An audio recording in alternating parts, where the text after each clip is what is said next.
Strat purists, you might want to look away, because Fender have just put a humbucker in a 60s Strat, given it some stainless steel frets, and somehow they're saying it's still vintage.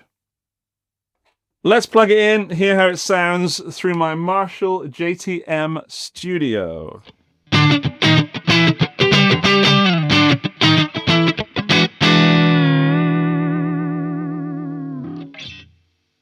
Yeah, this is the new American Ultra Luxe Vintage 60s Strat with a humbucker in it. And these vintage Ultra Luxes are Fender's idea of a 60s classic Strat, but with modern Ultra Luxe playability. You've got an heirloom nitro cellulose lacquer, which used to be Fiesta Red, but they've sort of aged it and it looks kind of corally pink now. This is a rosewood fingerboard with vintage clay dot inlays, and these are pure vintage 61 single coil Strat pickups.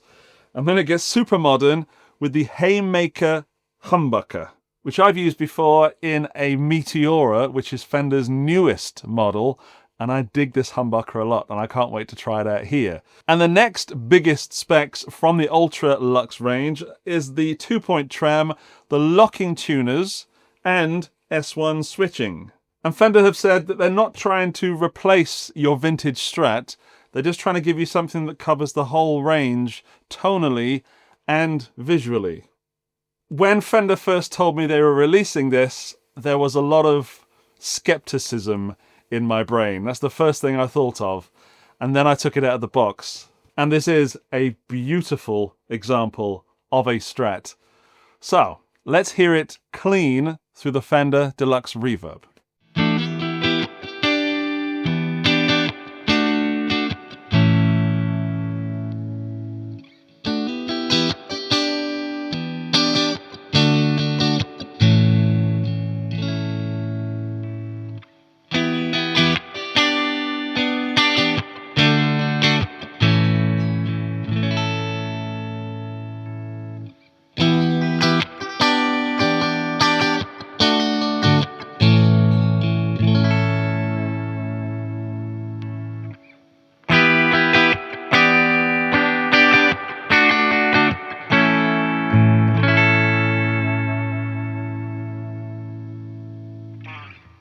Now, the first thing to say is that that trem system is floating and it's right there. You can just touch it just with a little flick.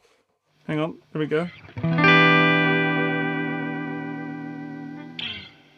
Which means that this guitar has been set up properly. I don't like it when I get Strats and the trem doesn't work out of the box. And when I say Strats, I mean any kind of guitar that looks like this. That's how I like my trem, so you can just touch it. And then also to go up as well, half a tone, a semitone.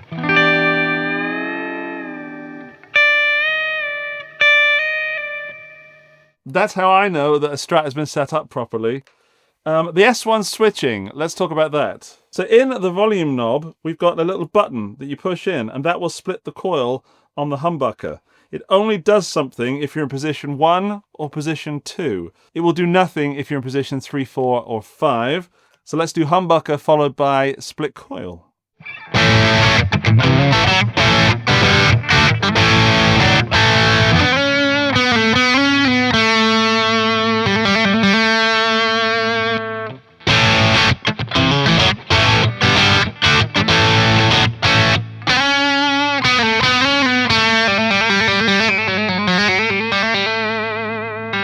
So it splits well, and what's different about this is that it does still sound good in that split coil. Often for me, split coils sound just a little bit lackluster and a bit pointless. But with the Haymaker, it sounds good. Position 2, please.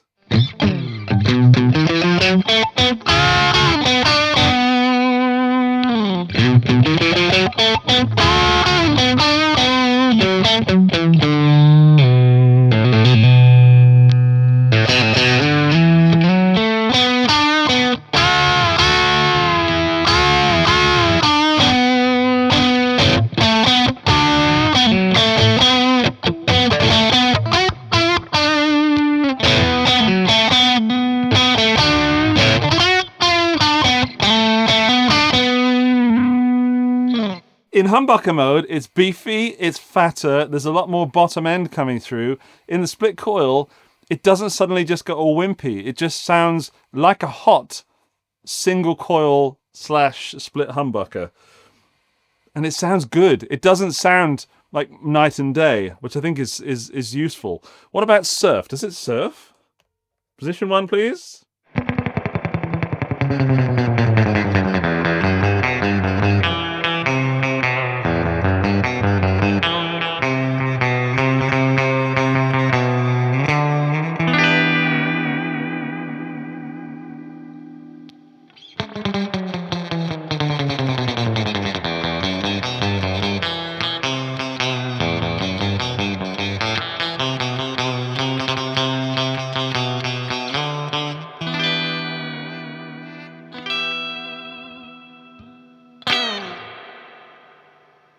Let's check the tuning.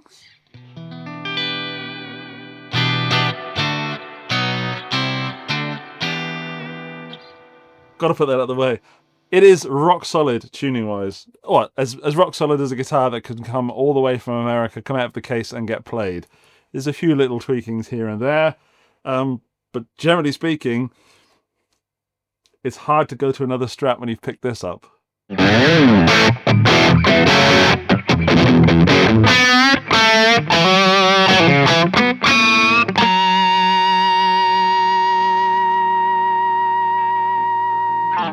I'm not a huge fan of rock on a Strat humbucker. I much prefer something more Les Paulish because Strats tend to be a bit brittle, but this is still beefy. What if I S1 switch it?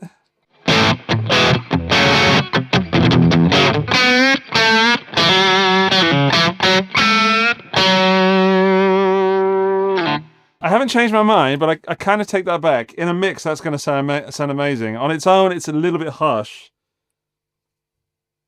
I have got quite a lot of presence on the Marshall, though. What about something heavier?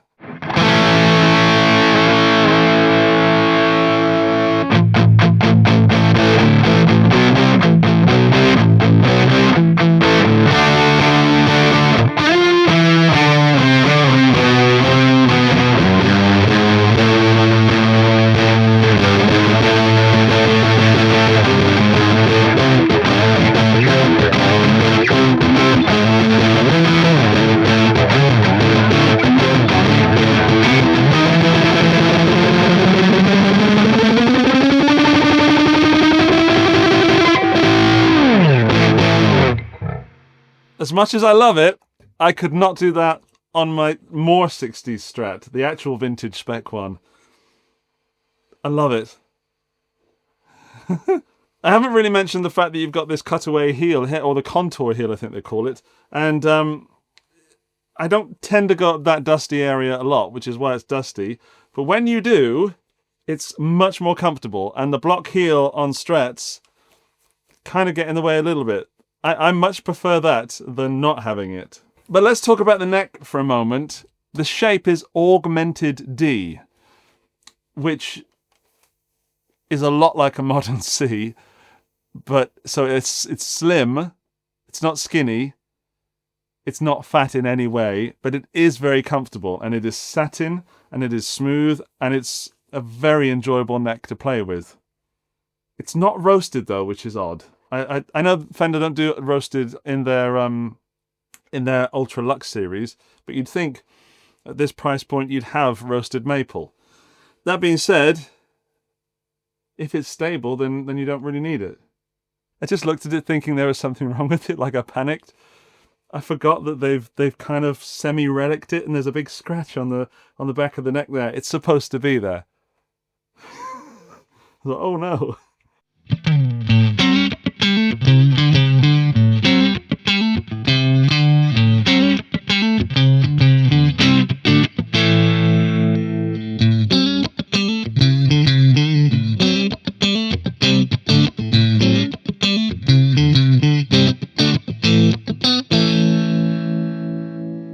That is very nice in position 4.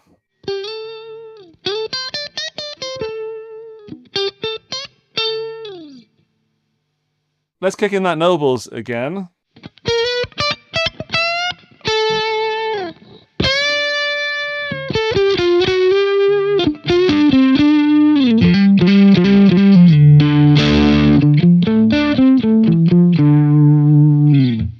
beautiful. Position 5.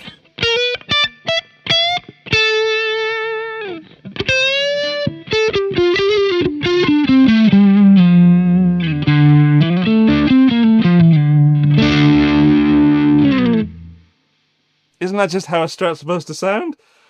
Oh, I love it. Let's talk knobs for a moment. These are the rubberized knobs, which I don't know what Fender call them. They are the best knobs that Fender do, however, and they should be on every Fender guitar. You can't slip on those, and if you did have to pull them up to push-pull a pot, you could. Also, this tone knob is for these two pickups, and this tone knob is just for the bridge, meaning that if you have that all the way on and that all the way off, you can do fun Y stuff.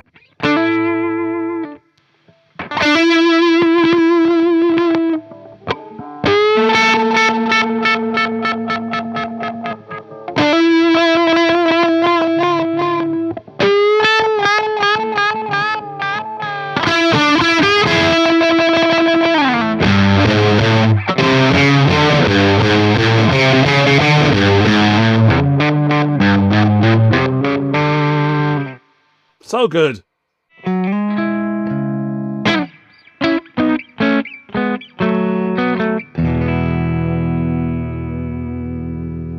It is quite simply one of the strattiest Strats to ever have stratted. And I got rid of my custom shop Strat about a year ago, and I've regretted that ever since.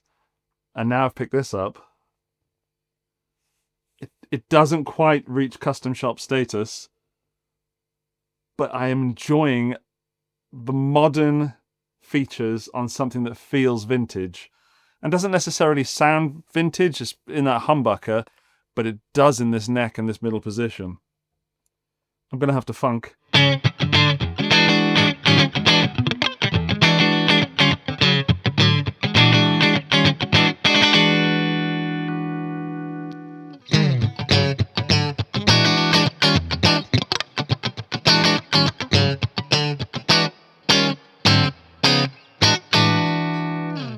If you need the sounds of a Strat, and I mean all the sounds of a Strat, this is absolutely perfect. It does everything a Strat should do. It's just reliable as well. If it were a fatter neck, I would 100% swap this for my main stage Strat, which is a white AVRI 2 with a big fat neck. But most of you are going to love that neck. Darn it. The fretwork, by the way, is absolutely stellar. They're shiny, they are rounded off. The fretboard is also rounded and thummy. So everything feels played in without it looking too relicked. So it's almost hard to see the relicking done. Like, I don't even know if it's coming across on camera, so I'll have to do some close-ups. But it's matte, and you can see that it's matte, and there are cracks here that you can feel but not necessarily see. If you don't like relics, but you like the feel of an old instrument, get one of these.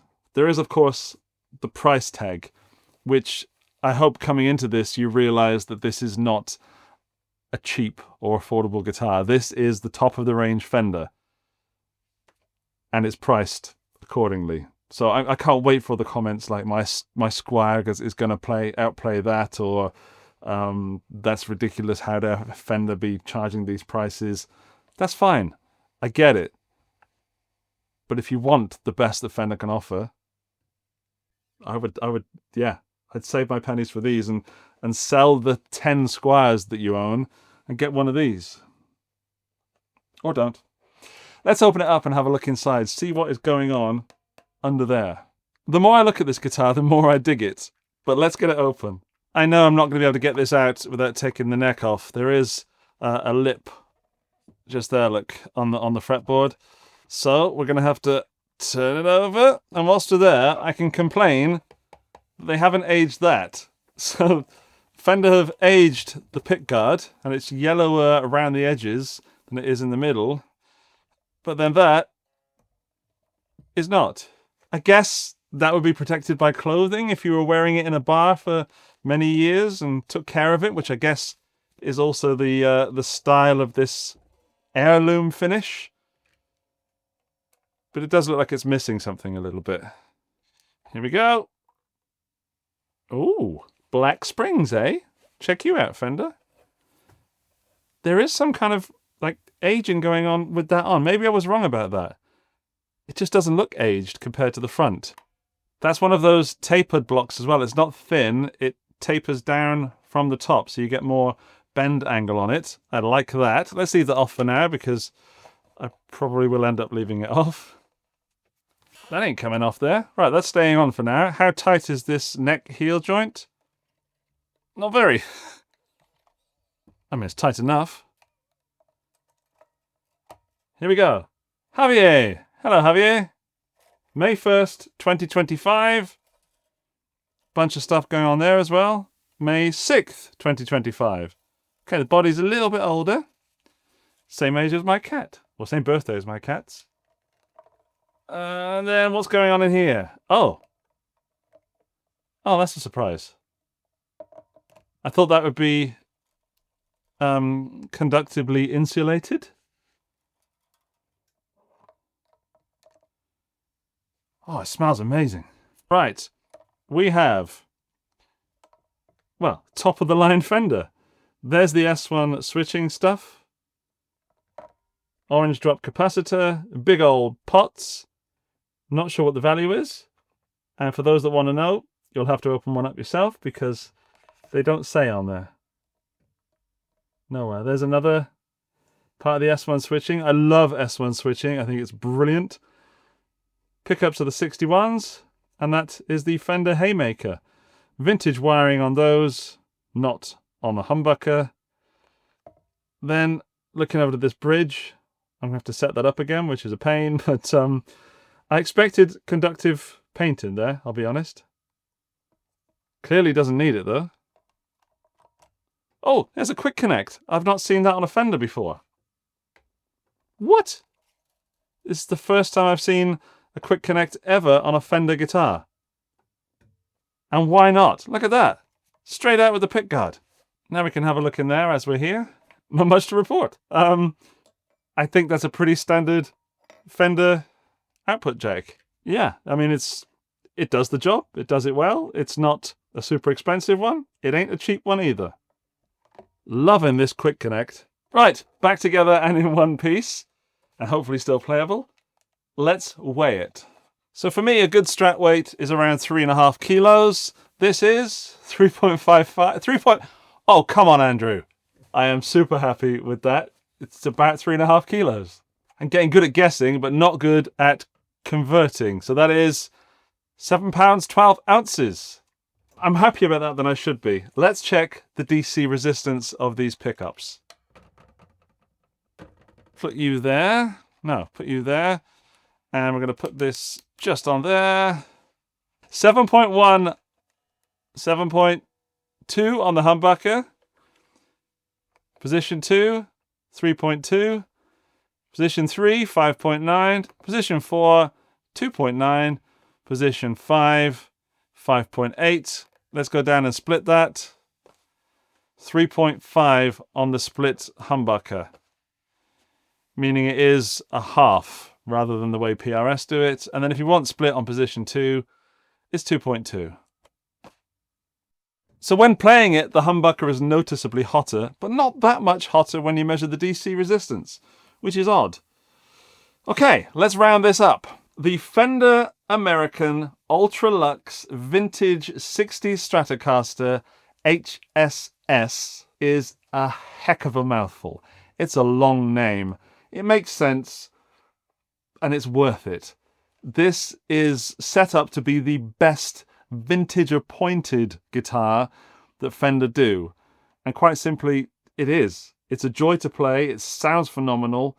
The price, it's the best that Fender do. It's the top of the range. Of course it's going to be expensive. And not that I don't want to talk about that, but I don't really want to read comments that say it's too expensive. If this is what it costs to get the best from Fender, then this is what it costs. I'm not going to justify the price. I'm just going to say that is the price. It is hard to swallow, though. This will be the Strat that is my benchmark from now on. It is, I don't want to use the word better, but it performs better than my American Vintage Reissue 2 because of the modern appointments. And I think this will outlast most of the Strats in many people's collection. If you are looking for one working Strat to take on the road, to take in the studio, and you have the money to spend on something top range, then get this. If you don't need this. Nobody needs this unless you're a professional musician, but it is a very, very nice thing to have. If you want something very 60s sounding here and a bit more modern and beefy here, and it has to have Fender on the headstock, then these are the guitars to get. So there are a bunch of guitars in this range, the American Ultra Luxe Vintage. This is the one I asked to review because I thought it would suit my playing style the best. However, the telly looks phenomenal. I almost forgot to show you the case. This is the case it comes in. It is that brown sort of Tolex looking case with some gold locks on it.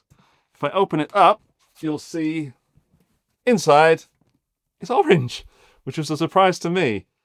You get this little document which shows you what the switching configuration is if you missed it in this video. Always a nice reference to have. And then you also get some strap lock things, because the strap buttons on this Strat are indeed for a locking strap. You get a certificate of authenticity and a book, and 3 packs of yummy yummy silica gel. You get one of these bags to put it all in, and a Fender sticker.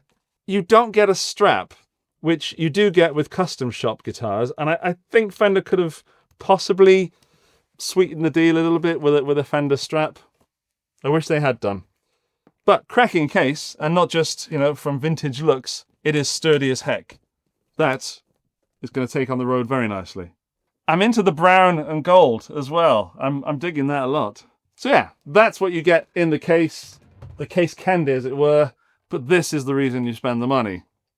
By the way, that's a pushy pulley trem arm. It's not a screwy innie. I'm not sure if I covered that. And I think that's it. And I mean that with sadness in my heart, because there's a part of me that thinks, oh, it's just another Strat. And then there's another big part of me that thinks, this is kind of the perfect Strat. I would skip the Ultra Luxe entirely and go straight to Ultra Luxe Vintage. But I'm not you. You're you, and if you want to get one of these, there are links to it in the video description where you can find out more information and accurate pricing in your region. Let me know what you think in the comments section, and I will meet you down there. Bye-bye!